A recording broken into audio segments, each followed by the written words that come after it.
Talmud Bavli, Tractate Beitzah, page 14b, top of the page, with the words Rava Amar, Lokashia, etc. Halon v'halahu. Rava said this is not difficult. The Beitzah do not contradict each other. This ruling, which permits a small mortar and pestle, is for us, the residents of Babylonia, who do not have servants. And that statement is for them, the inhabitants of Eretz Israel, who have many servants. Since servants might treat the prohibition lightly by using a large mortar and pestle, and claiming that they had used only a small one, they are prohibited from pounding in all cases. The Gemara relates, Rav Papi, not Rav Papa, but Rav Papi. Rav Papi happened to come on a festival to the house of Mar Shmuel. He brought to him porridge made from wheat groats, but he did not eat it out of concern that the wheat might have been pounded on the same day. The Gemara asks, and perhaps they performed the pounding with a small mortar and pestle in a permitted manner. The Gemara answers, this cannot be the case, as he observed that it was well ground, which cannot be achieved by means of a small mortar and pestle. V'dilma me'et l'avdu. The Gemara asks, and perhaps they prepared it the day before, on the festival eve. The Gemara answers this cannot be the case, as he observed that the husks of the groats were bright, an indication that they had been prepared recently.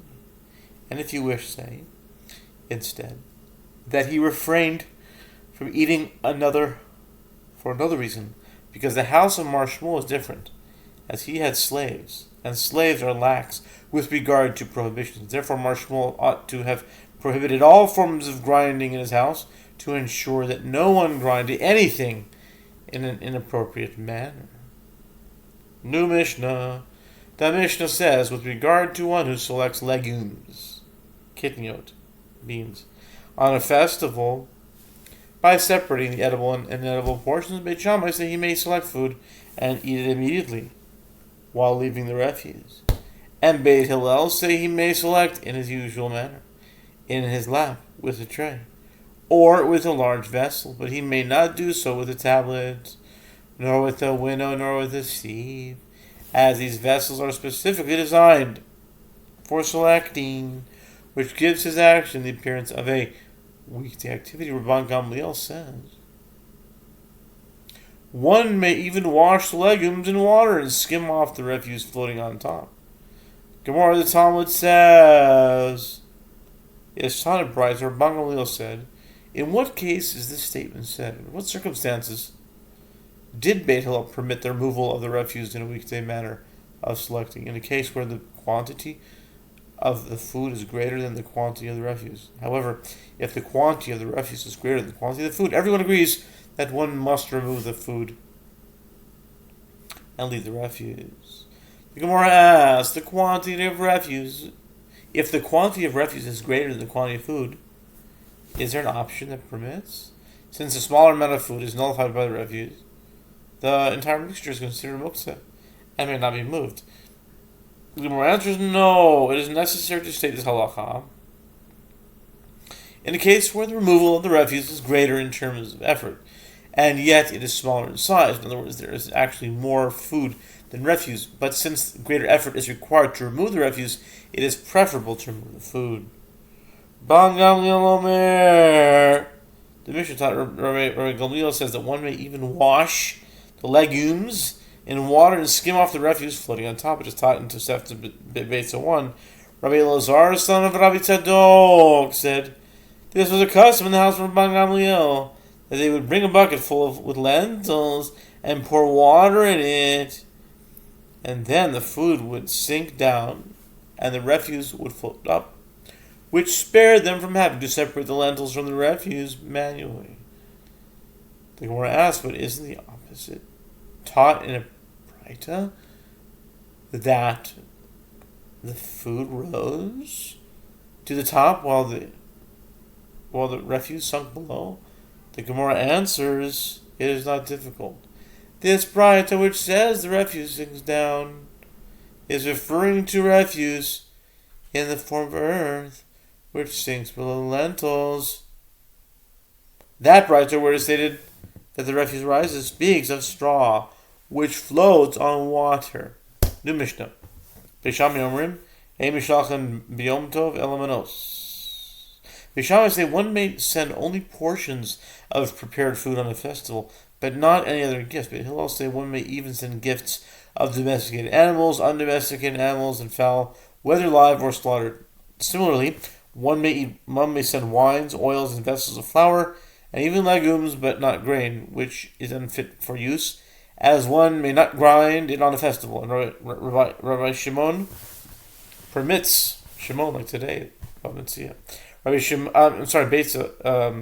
like Bomer.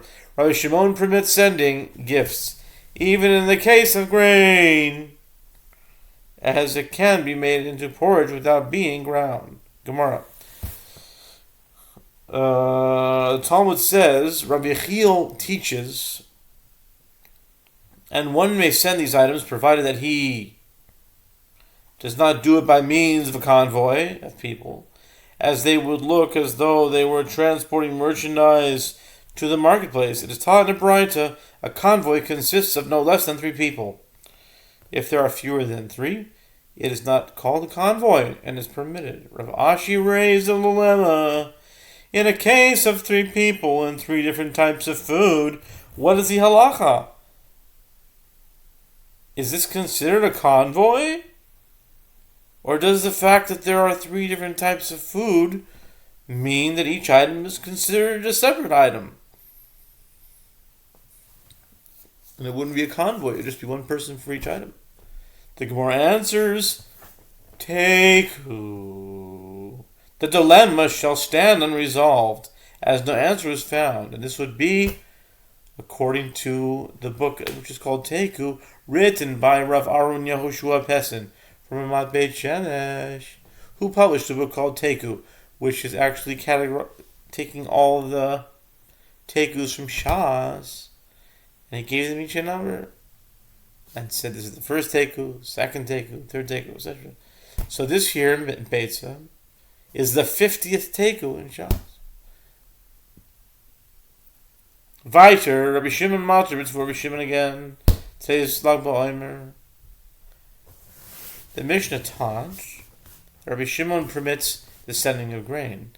It is taught in a bride that Rabbi Shimon permits the sending of grain. For example, wheat to prepare from ludiot, a type of cookie, barley to place before his animal, or lentils to prepare them for resisin,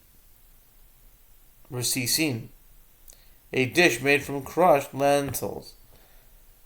Mishnah. The Mishnah says, one may send clothes whether they are sewn or whether they are unsewn, even if they contain diverse kinds.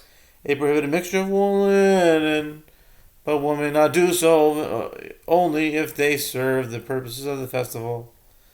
However, one may not send a spiked sandal which has nails fixed to it, as the sages decreed that one may not wear a sandal of this kind on Shabbat or festival, nor an unsewn shoe, which is not suitable for a festival. Yehuda says, one may not even send a white shoe, which people do not usually wear, because it requires an artisan to paint it black. This is the general principle. Anything that one can use on a festival, one may send it. One may send it. Gemara. The Gemara asks a question. Granted, it is permitted to send sewn clothes as they are suitable for wearing, with regard to clothes that are not sewn, as well they are at least suitable for covering oneself. But in the case of clothes they contain diverse kinds, for what use are they suited? Since these clothes may not be used on the festival, why is it permitted to send them? And if you say that the clothes of diverse kinds are suited for one to place underneath himself, but is in a time of right, and neither shall there come upon you a garment of diverse kinds. Leviticus 19:19.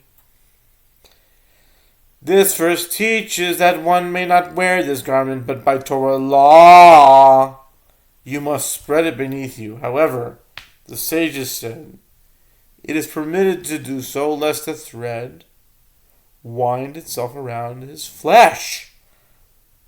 This shows that the sages prohibited even spreading underneath oneself a cloth that contains a mixture of wool and linen.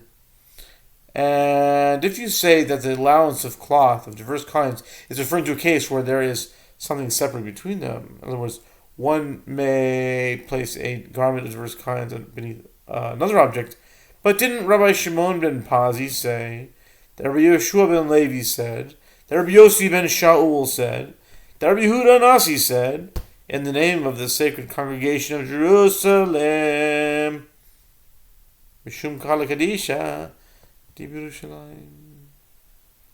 Even in the case of 10 mattresses placed one on top of the other, and a cloth of diverse kinds is beneath them, is prohibited to sleep on them, as it is stated, neither shall there come upon you. Leviticus 19:19. Rather, the Mishnah is referring to a curtain, a vilon, of diverse kinds, which may be hung up, as it is not an item of clothing. The Gemara challenges this, but didn't say, for what reason did the sages say that a curtain is ritually impure? In other words, that it can contract the impurity of a vessel, despite the fact that it is not directly used by people, because the attendant warms himself with it.